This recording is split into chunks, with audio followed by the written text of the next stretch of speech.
Selamat pagi. Saya akan mempresentasikan tentang hasil tugas bioengineering dan konstruksi bangunan di lereng. Sebelumnya, saya Ega Dewa Riyadi Putra, akhiran NIM 017 kelas C1.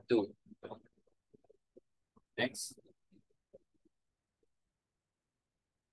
Berikut merupakan langkah-langkah pemodelan embankment setinggi 4 meter di atas subsoil dengan high groundwater level.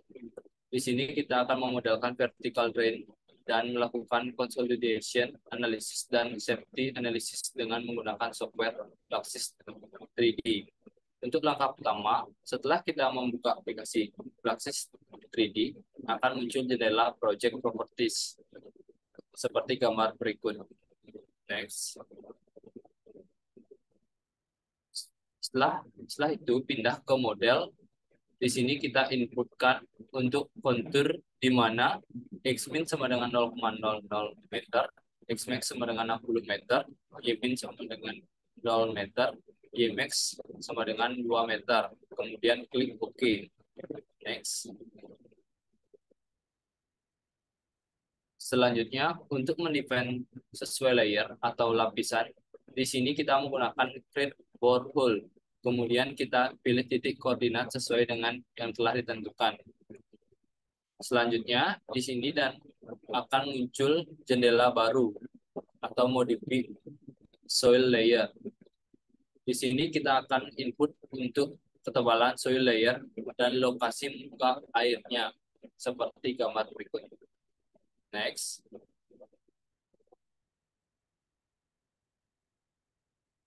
Selanjutnya di sini kita akan menginput data material untuk setiap lapisan atau layer. Sebelum kita pilih new, untuk input material yang baru, di sini untuk material pertama yaitu lapisan clay. Lakukan sesuai dengan yang ada pada gambar. Next. Dengan cara yang sama, di sini untuk material ketiga adalah lapisan bit. Dan lakukan sesuai dengan langkah di gambar.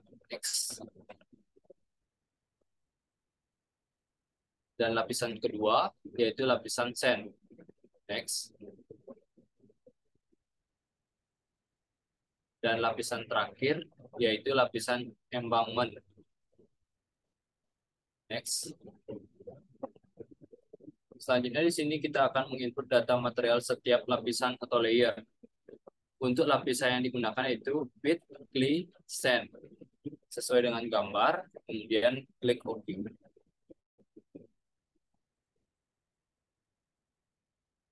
Untuk mengidentifikasi struktur elemen, kita klik tab structure. Di sini kita akan mendefine embankment dan range-nya sesuai dengan gambar. Untuk membuat embankment, di sini kita rubah mode tampilan dengan klik front view terlebih dahulu dan pastikan Y value sama dengan 0. Kemudian klik create surface dan kemudian koordinatnya disesuaikan dengan yang telah ditentukan, kemudian klik enter. Surface dari embankment yang telah dibuat, selanjutnya kita akan membagi embankment menjadi 2 lapisan atau 2 layer. Di sini kita klik create line dan menggunakan koordinat yaitu yang telah ditentukan sesuai dengan yang ada pada gambar. Next. Selanjutnya kita select kembali embankment dan garis dan pilih extrude object sesuai dengan yang ada di gambar.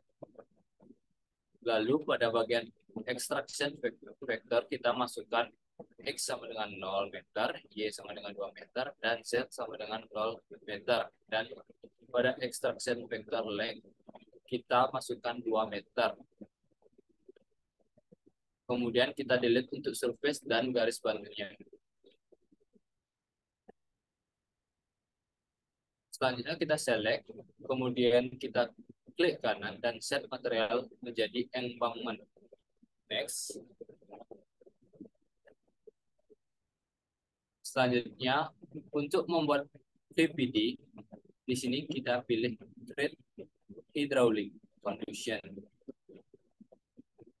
Lalu pada komen kita masukkan koordinat yang telah ditentukan, kemudian klik enter. Next. Select PVD dan kita pilih create array sesuai dengan yang ada pada gambar. Lalu pada window untuk array pattern kita pilih rectangular, dan untuk configuration shape ID, in X direction, number of column 10, distance between column atau X sama dengan 2,0. Next. Tahap selanjutnya kita pilih mesh, lalu select all, dan pada concerness vector kita ubah menjadi 0,3 dan akan muncul seperti gambar berikut. Lalu kita generate mesh dan pada elemen distribution pilih course lalu OK. Next. Proses generate telah selesai. Kita dapat melihat hasil dengan cara pilih view mesh. Next. Tahap selanjutnya kembali lagi ke Windows sebelumnya. Selanjutnya kita pilih tab Stack Construction seperti pada gambar. Lalu masuk pada initial fase.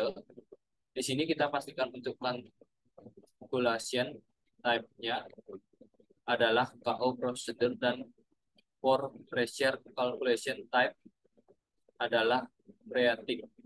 Jika sudah, kemudian klik OK. Next.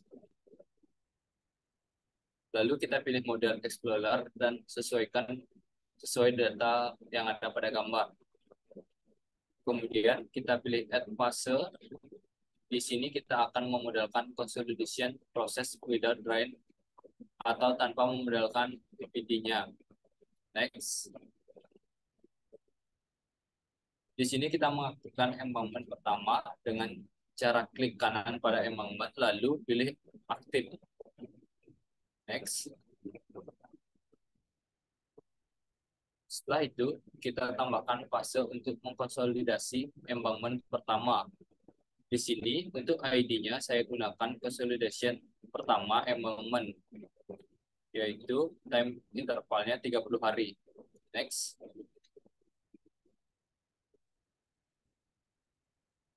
Setelah itu, kita tambahkan fase kembali. Di sini kita akan mengaktifkan embankment kedua dengan time interval 1 hari. Setelah itu, kita melakukan embankment kedua dengan cara klik kanan pada embankment, lalu pilih aktif. Next. Setelah itu, kita tambahkan fase kembali. Di sini kita akan mengkonsolidasi hingga maksimum akses for pressure. Di sini untuk ID-nya saya gunakan MEPP dengan P stop 1,0 kN per meter persegi. Kemudian klik OK. Selanjutnya kita mengselect point for curve. Di sini lalu pada kolom point of interest coordinate untuk titik pertama sesuai dengan yang telah ditentukan, lalu pilih koordinat terdekat yaitu node 11. Lalu untuk titik kedua X sama dengan 0,7, Y sama dengan 0,0, Z sama dengan minus 3,0. Kemudian update dan pilih calculate. Next. Setelah calculate selesai, kita bisa melihat outputnya dengan cara view consolidation ratio. Berikut outputnya seperti gambar berikut. Next.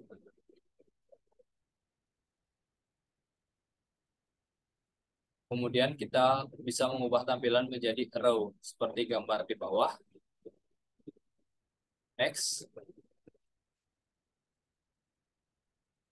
Selanjutnya kita ingin melihat hasil dari pore pressure-nya seperti gambar berikut. Jika sudah, kita bisa pilih stretch, pore pressure, access, dan atau dengan shortcut Ctrl plus 7. Next. Setelah itu di sini kita akan merubah tampilan menjadi center principal direction. Lalu selanjutnya kita membuat vertical cross section pada fase MEBP.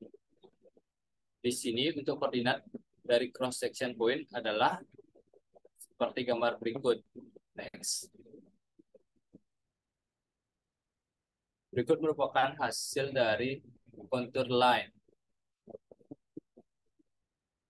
Dengan cara pilih group manager, lalu new.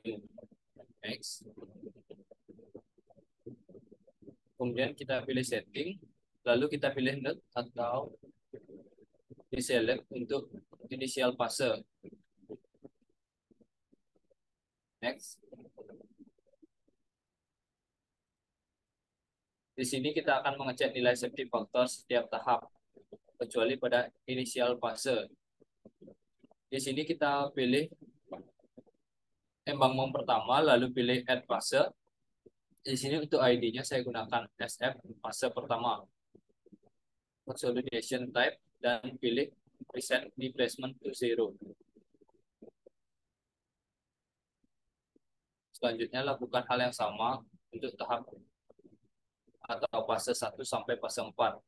Next. Hal yang sama dilakukan pada emang kedua. Next. Dan juga hal yang sama kita lakukan, kita pilih MEBP lalu pilih add fase. Di sini untuk ID-nya saya gunakan SF fase 4. Next. Selanjutnya kita akan melihat bidang gelincir dan SF atau safety factor-nya dengan klik view calculating result, pilih incremental displacement, lalu delta U atau control +3. Next. Dan lalu akan muncul tampilan seperti berikut. Untuk tampilan fase dapat disesuaikan di tab pop-up berikut, baik dari fase pertama hingga fase keempat. Next. Lalu kita akan membuat kurva SF atau safety factor dengan klik curve manager, klik new. Untuk sumbu X dan sumbu Y sesuaikan dengan tahap sebagai berikut. Next. Setelah itu kita klik setting dan modify atau edit dari node menjadi fase pertama dan kedua dengan cara add plus from current project dan menyesuaikan seperti tahap sebelumnya. Hal yang sama bisa dilakukan untuk mengedit dari node menjadi fase ketiga dan keempat. Setelah melakukan modify atau edit untuk setiap fase, pada setiap fase pilih select fase menyesuaikan dari fase-fase tertentu yang perlu diaktifkan atau di checklist. Hal tersebut bisa diikuti sesuai dengan gambar berikut. Lalu setelah itu kita mencoba untuk mengaktifkan vertical drain dari model berikut. Sebelum itu lakukan save as pada profil saat ini dengan nama without PPD untuk yang telah diedit sebelum, dan untuk file saat ini kita akan ubah dengan nama with PPD. Next. Setelah itu kita add new fase, yaitu fase 9 dengan format sebagai berikut. Next. Untuk perubahan atau penyesuaian dari data-data dapat dicek pada gambar berikut. Untuk tiap fasenya terjadi perubahan-perubahan baik itu dari time interval, loading time, dan lain-lain yang sudah disesuaikan pada gambar berikut.